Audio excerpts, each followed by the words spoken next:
Gold is a hot commodity and big business in developing countries. Here in the Caribbean, gold has helped countries like Suriname and Guyana grow sometimes 3-5% each year, especially in recent years, compared to other economies in the region that have stagnated. But gold mining has also come at a cost for these two countries. Mercury used in the process is undermining the health of the environment and the people. In part 2 of our special report on gold in the Caribbean, Dan rather exposes the human toll of mercury use. Let's head back to the jungles of Suriname at 4 degrees north and 56 degrees west.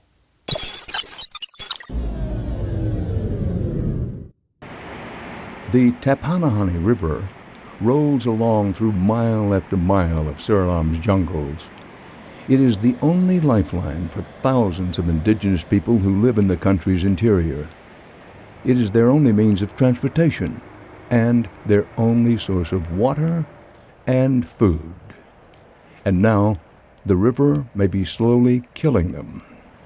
Mothers who live along the river in towns like Apatina are worried for their children.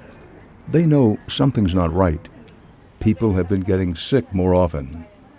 It all began, they say, when the miners moved into nearby jungles about 10 years ago.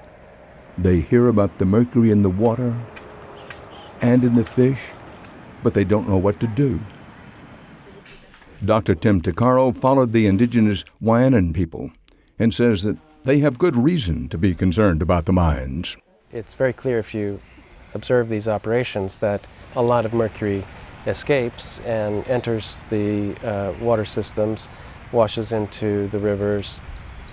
Dr. Takaro is an American physician whose expertise is metal toxicity. After hearing about Apatina, he wanted to see it for himself and talk to the villagers. Getting there involved an hour-and-a-half flight over the dense rainforest canopy to a tiny landing strip cut out of the forest. Dr. Takaro told us he had read about this village.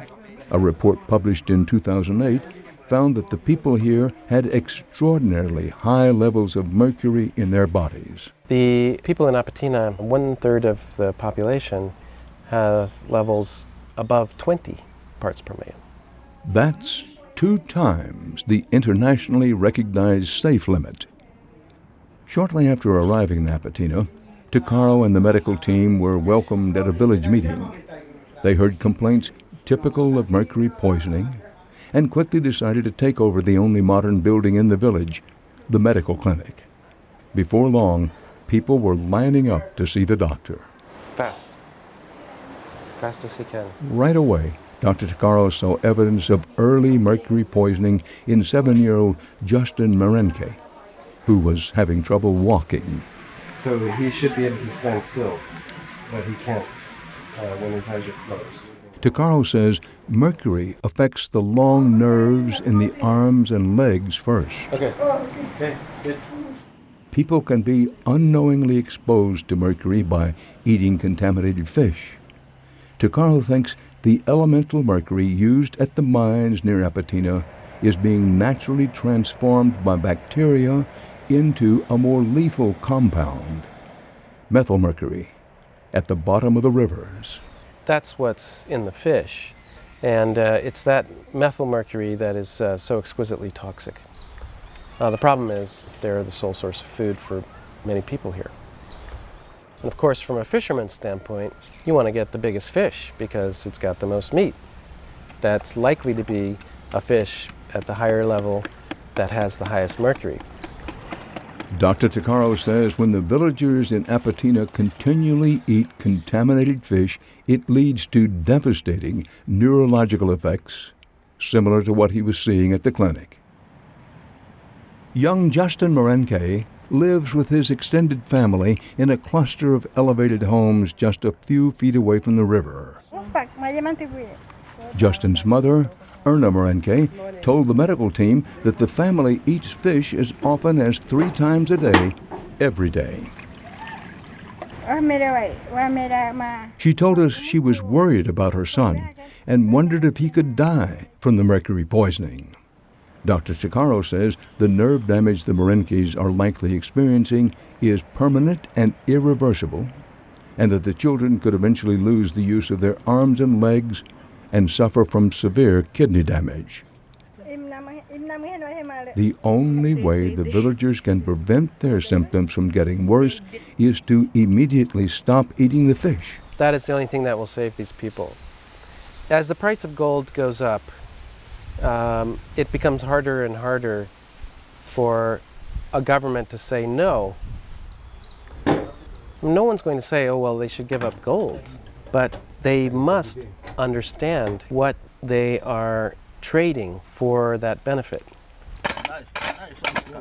The hard truth is that these illegal mines are big moneymakers. According to Suriname news reports, the government netted more than $30 million in royalties and taxes from small mines last year. Gerald Dompeg says Suriname cannot afford to shut them down. And that's just an economical figure, which tells you that you cannot ignore this group. That's why the government specifically instructed us to try to fix it, modernize it, and get them to produce more. That's right, produce more. And Dompeg says he's got a way to do it without mercury. We have set a goal that by the end of 2013, we want mercury to be stopped in most of the areas. Dompeg is building mining centers that will teach miners to use equipment similar to this, that use gravity, not mercury, to shake gold from crushed rocks and sand. But Dompeg's commission will not have the authority to force the miners to change. And the mercury-free mining equipment is more costly.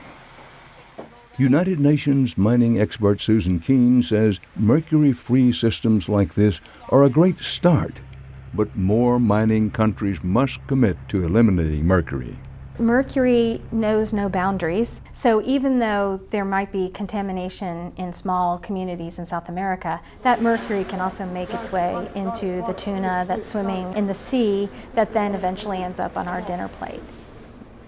What is happening in the jungles of Suriname has a global reach. Susan Keene says mercury could spoil the food source for over 1 billion people. Coming up on 18 Degrees North, minimizing mercury's use around the world. It's a goal of the Minamata Convention, named for the most famous case of mass mercury poisoning in Japan in the 1950s. Now, as the world returns to Japan 60 years later to sign this pact, we ask, what's in the pact and how will it affect the Caribbean? That's next on 18 Degrees North. The preceding segment was brought to you by JN International Money Transfer.